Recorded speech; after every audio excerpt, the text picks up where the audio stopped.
Morning students, welcome to my YouTube channel. आज मैं आपको संगीत का एक टॉपिक राग वर्गीकरण करवा रही हूँ, जो कि बहुत ही इम्पोर्टेंट टॉपिक है।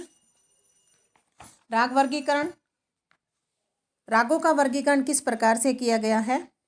भारत के प्राचीन संगीतज्ञ विद्वानों ने संगीत के कुछ प्राचीन ग्रंथों में रागों का वर्गीकरण राग, रागनी, पुत्र राग, पुत्र वधू राग इस प्रकार से किया है कि वे विद्वान मुख्य रूप से 6 राग मानते थे और इन्हीं 6 रागों से 6 रागनियों की उत्पत्ति व पुत्र राग व पुत्र वधू आदि की उत्पन्न करते थे।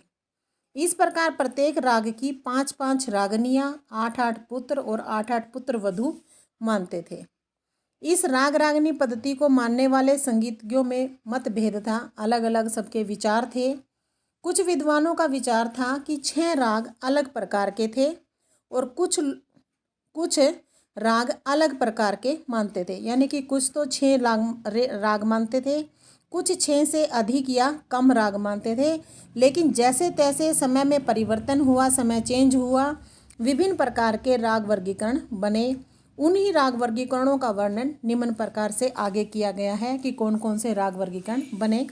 फर्स्ट, हमारे रागों का वर्गीकरण किसके आधार पर किया गया? जाति वर्गीकरण के आधार पर रागों का वर्गीकरण किया गया। भरत मुनि ने अपने ग्रंथ नाट्य शास्त्र में 18 जातियों का वर्णन किया है। ये जो जातियां हैं उस समय गाई बजाई जाती थी तथा स्वर, लय और ताल से युक्त होती थी। भरत मुनि जी ने अपने ग्रंथ में जाति के विषय में बताया है कि स्वरों तथा वर्णों से विभूषित वह रचना जाति कहलाती थी। जैसे आधुनिक समय में राग गायन का प्रचलन है, ठीक उसी प्रकार से प्राचीन काल में जाति गायन का प्रचलन था, यानी कि जाति गायन गाया जाता था। प्राचीन काल में षड्ज ग्राम, मध्यम ग्राम और गांधार ग्राम मुख्य रूप से 3 ग्राम माने जाते थे। लेकिन इनमें से गांधार ग्राम क्या है, लुप्त हो गया था, खत्म हो गया था और शेष 2 ही ग्राम बचे थे, षड्ज ग्राम और मध्यम ग्राम। षड्ज ग्राम में 7 और मध्यम ग्राम में 11 जातियां उत्पन्न हुई। इस प्रकार भरत मुनि जी ने अपने ग्रंथ में 18 जातियों का उल्लेख किया है। नेक्स्ट आता है हमारा ग्राम राग वर्गीकरण, कि ग्रामों के आधार पर रागों का वर्गीकरण किस प्रकार से हुआ। जाति वर्गीकरण के पश्चात ग्राम राग वर्गीकरण उत्पन्न हुआ। ग्राम राग शब्द का प्रयोग सबसे पहले मतंग मुनि ने अपने बृहदेशी ग्रंथ में किया है। ग्राम राग की जाति गायन एवं रागों की तरह ही सुंदर गेय रचनाएं होती थी। मतंग मुनि जी ने भरत मुनि की 18 जातियों में से 30 ग्राम रागों की उत्पत्ति की और उन्हें शुद्ध, भिन्ना, गौड़ी, बेसरा, साधारणी इन 5 गीतियों में विभाजित किया। फिर उन्होंने ये बताया कि शुद्धा में 7, भिन्ना में 5, गौड़ी में 3, बेसरा में 8 और साधारणी में 7 ग्राम थे। यही 7 ग्राम ही कालांतर मीन्स समय के अनुसार आधुनिक रागों में विकसित हो गए। फिर है पंडित सारंगदेव का 10 विधि राग वर्गीकरण किस प्रकार से है। लगभग 13वीं शताब्दी के मध्य में पंडित सारंगदेव जी ने अपना महत्वपूर्ण ग्रंथ संगीत रत्नाकर लिखा। इस ग्रंथ में उन्होंने उस समय की प्रचलित सभी रागों को 10 थाटों में बांट दिया। उस समय राग वर्गीकरण का प्रचलन जो है वो समाप्त हो गया था। पंडित सारंगदेव जी ने 10 विधि राग वर्गीकरण निम्न प्रकार से लिखा है। ग्राम राग, उपराग, रागांग, भाषांग, किरियांग, उपांग। पंडित सारंगदेव जी ने इनमें से सबसे पहले 6 वर्गों को मार्गी संगीत के अंतर्गत रखा और अंतिम के जो 4 वर्ग थे उन्हें देसी संगीत के अंतर्गत रखा। वास्तव में इनकी जो संपूर्ण व्याख्या है वो किसी भी ग्रंथ में नहीं मिलती। व्याख्या मीन्स होता है वर्णन, कि इनका जो संपूर्ण विवेचन है, व्याख्या है, वर्णन है, वो किसी भी ग्रंथ में नहीं मिलता। जितनी भी मिलती है उसमें विद्वानों के अनेक मतभेद पाए जाते हैं। नेक्स्ट आता है शुद्ध, छायालग व संकीर्ण राग, कि जिस प्रकार भरत मुनि जी ने, मतंग मुनि जी ने और पंडित सारंगदेव जी ने अपने अपने राग वर्गीकरण किए हैं, ठीक उसी प्रकार से प्राचीन समय में शुद्ध, छायालग और संकीर्ण रागों का वर्गीकरण भी प्रचार में आता है और इनका जो वर्गीकरण है वो आगे निम्न प्रकार से दिया गया है। शुद्ध राग यानी कि नाम से ही है कि जिसमें सभी शुद्ध प्रयोग किए जाते हैं स्वर और जो शास्त्रीय नियमों का होता है। जिन रागों में शास्त्रीय नियमों का प्रयोग होता है उन्हें शुद्ध राग कहते हैं। इन रागों की यह विशेषता है कि इन रागों में किसी अन्य राग की झलक नहीं मिलती और न ही किसी अन्य राग की छाया आती है।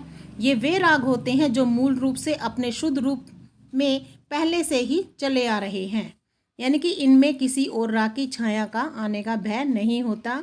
शुद्ध रागों के गायन वादन में किसी भी अन्य रागों की आवश्यकता नहीं पड़ती। वो राग कौन से हैं?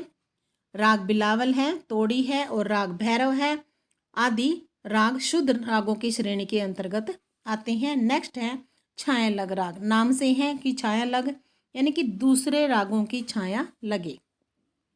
वे राग किन्हीं दो रागों के मेल से बनते हैं, यानी कि छाया लग राग कौन से होते हैं? वे राग जो दूसरे किन्हीं और दो रागों के मेल से बनते हैं और जिन रागों के गायन वादन में किसी अन्य राग की छाया आती है उसे हम छाया लग राग कहते हैं।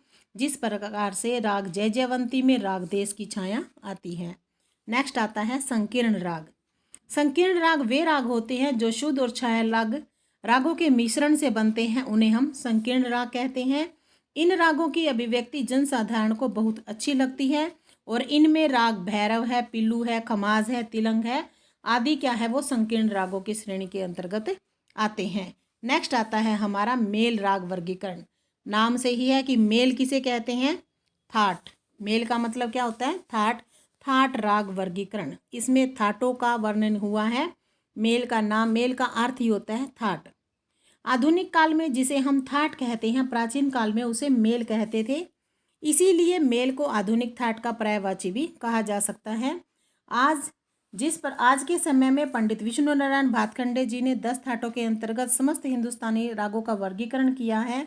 ठीक उसी प्रकार से मध्यकाल में अनेक विद्वानों ने थाटों की अलग अलग संख्या मानकर रागों का वर्गीकरण किया है। आगे कुछ दिया हुआ है कि पंडित वेंकटमुखी जी ने 72 थाट माने, रामामात्य जी ने अपने स्वर मेल कला निधि में 20 थाट माने और हृदय नारायण देव ने अपने चतुर्दंडी प्रकाशिका में 18 थाट माने हैं। ये याद रखने योग्य बातें हैं कि पंडित वेंकटमुखी जी ने कितने थाट माने थे? 72 थाट।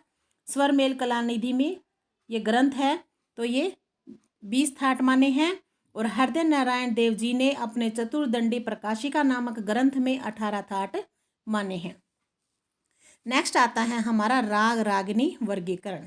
जैसा कि हम पीछे पढ़ चुके हैं कि राग रागिनी पद्धति में 6 राग और 36 अथवा 30 रागनियों का उल्लेख किया गया है। इनमें से 6 पुरुष राग माने गए हैं और कहा जाता है कि 6 रागों में से 5 भगवान शंकर के मुख से और एक भगवान माता पार्वती के मुख से निकला था। प्राचीन संगीतज्ञों ने इस राग वर्गीकरण को पारिवारिक संबंधों के साथ साथ धार्मिकता से भी जोड़ा है। किस प्रकार से? रागों का संबंध देवी देवताओं से जोड़कर उनके ध्यान की क्रियाएं वर्णित की हैं। अतः जिन रागों में पुरुषत्व की झलक दिखाई देती है उन्हें पुरुष राग और जिनमें स्त्रीत्व की झलक दिखाई देती है उन्हें स्त्री राग मानते हैं। इसी आधार पर पुत्र राग, पुत्रवधू राग, नपुंसक रागों का भी वर्णन हुआ है। गंभीर प्रकृति के रागों को पुरुष राग, कोमल व श्रृंगार रस के रागों को स्त्री राग और चंचल प्रकृति के रागों को शिशु राग माना गया है। फिर है कि इस राग वर्गीकरण में विभिन्न मत होने के कारण से इसके जो है 4 मत बने हैं। ये फर्स्ट आता है हमारा सोमेश्वर मत अथवा इसे शिव मत भी के नाम से भी पुकारा जाता है। नेक्स्ट आता है कृष्ण अथवा कल्लीनाथ मत। थर्ड आता है भरत मत और चौथा आता है हमारा हनुमत मत। इन मतों का वर्णन आगे है। शिव मत। शिव मत में सोमेश्वर मत को मानने वाले मुख्य 6 राग निम्न प्रकार से मानते थे: श्री, बसंत, भैरव, मेघ, पंचम और नट नारायण। और प्रत्येक राग की 6 रागनियाँ, 8 पुत्र और 8 पुत्र वधवे माने। नेक्स्ट आता है कृष्ण अथवा कल्लीनाथ मत। मत होते हैं विचार। इस मत को मानने वाले विद्वान भी सोमेश्वर मत की भांति मुख्य 6 राग निम्न प्रकार से मानते थे जैसे ऊपर आए थे: श्री, बसंत, भैरव, मेघ और पंचम नट नारायण मानते हैं, परंतु प्रत्येक राग की 6 रागनियाँ, 8 पुत्र और 8 पुत्र वधवे मानी, परंतु इनकी रागनियाँ सोमेश्वर मत से अलग हैं। नेक्स्ट आता है भरत मत। भरत मुनि के अनुसार जो मत हैं, विचार हैं। इस मत के अनुसार 6 राग इस प्रकार के थे: भैरव, मालकोंस, हिंडोल, दीपक, श्री और मेघ। इस मत के अनुसार विद्वानों ने प्रत्येक राग की 5-5 रागनियाँ, 8-8 पुत्र और 8-8 पुत्र वधुएं ही मानी है। नेक्स्ट आता है हनुमत मत। हनुमत मत के अनुसार 6 राग भरत मत के समान ही है, यानी कि जैसा कि भरत मुनि ने 6 राग माने हैं, ठीक उसी प्रकार से इन्होंने भी हनुमत मत में भी 6 माने हैं, किंतु प्रत्येक राग की 5-5 रागनियाँ और 8-8 पुत्र थे। परंतु ये पुत्र राग भरत मत से अलग थे और इस मत में के अनुसार विद्वानों ने पुत्र वधु राग नहीं माने हैं। नेक्स्ट आता है हमारा मोहम्मद रज़ा मत। सबसे पहले 1813 ईस्वी में मोहम्मद रज़ा ने अपनी पुस्तक नगमते आपसी के ऊपर वर्णित चारों मतों की आलोचना करते हुए उन्हें राग रागनी पद्धति को अवैज्ञानिक सिद्ध कर दिया था। उनका कहना था कि चारों मतों के रागों और रागनियों के स्वरों में समानता नहीं पाई जाती, जबकि ऐसा होना बहुत ज़रूरी है, क्योंकि देखो जैसे आपको भी पता है कि जितने हमारे राग होंगे रागनियाँ भी उतनी ही सेम होंगी, लेकिन ऊपर में क्या है कि इन दोनों चीज़ों में राग और रागनियों में समानता एकता नहीं पाई गई है। उन्होंने राग और रागनियों के स्वरों में सामंजस्य स्थापित करते हुए हनुमत मत से मिलते जुलते 6 राग भैरव, हिंडोल, मालकोंस, दीपक, श्री और मेघ राग मानकर इनकी क्या है 36 रागनियों की पद्धति खोज निकाली। इन्होंने काफ़ी थाट के स्थान पर बिलावल थाट को शुद्ध माना था। यह पद्धति केवल कुछ समय तक ही प्रचलित रही, लेकिन उनकी राग रागनियों में कुछ समानता अवश्य है। स्वर्गीय पंडित विष्णु नारायण भातखंडे जी ने भी इसे स्वीकार किया है, परंतु केवल स्वर समानता होना ही राग रागनी पद्धति के लिए पर्याप्त नहीं है। ये था हमारा आज का टॉपिक, राग रागनी वर्गीकरण की रागों को किस प्रकार से किन किन आधार पे वर्गीकृत किया जाता है। यदि आपको ये वीडियो अच्छी लगे तो इसे सब्सक्राइब करना बिल्कुल ना भूलें। Thanks for watching this video.